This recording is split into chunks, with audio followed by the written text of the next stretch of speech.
ফিনি ফিনি মেঘ দের ঠান্ডাও লাগের বিকালি টাইমে বার হইছি আটাত আইসি পার্ক আইয়া একটু ঘুরলাম চক্কর দিলাম। অনেকে ভিডিও দেখিয়া কইতা পারেন কিতারও ইমাম সাহেব তোমার টুফি কই তুব কই পাঞ্জাবি কই ই দেখি তুমি কেফর ভিতরে হামাই গেলা জ্যাকেটের ভিতরে আর ট্রাউজারের ভিতরে হামাই গেলাই না কিতা ফাটি গেলাই শুনলাম না তুমি চৌধুরী ইমাম। খালি তুব লাগাইলে আর টুফি লাগাইলেও যে খালি ইমাম আর মোল্লা মিয়া সাহেব ইলা কুচ্ছু নাই। ইতে শৈল কি নমাজের টাইমে আপনি তুব লাগাউকা পাঞ্জাবি লাগাউকা আর রুমাল লাগাইয়া নামাজে যাওয়া কোনো সমস্যা নাই। বাকি টাইমে আপনি আটটা যাইতা অথবা আপনি কাজকর্ম করতা কেফ লাগাউকা শার্ট লাগাউকা গেঞ্জি লাগাউকা এটা তারা দেখার বিষয় নয়। ও পার্কটা বেশি দূরই নাই, আমার মসজিদ তো মাত্র 2 মিনিটের রাস্তা আটিয়া যাইতে।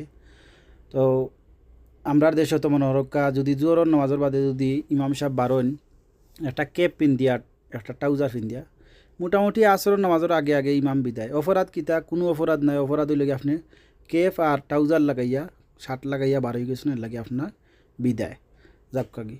আসলে খালি লিবাস দেখিয়াও খালি যে লিবাস পরিবর্তন করলেও যে মানুষ ফাটি যায় আর ইমামতি হয় না ইলা কিচ্ছু নাই। আমরা দেশে তো ওরকমও আছে, কেউ যদি মোটরসাইকেল চালাইয়া যায় আর আটু যদি হালকা উতলি যায় তাইলে ইমাম বিদায় ইলা হইছে না। তো যাই হোক, ইটা আসলে হইল গিয়া মানুষের মন মানসিকতার উপরে।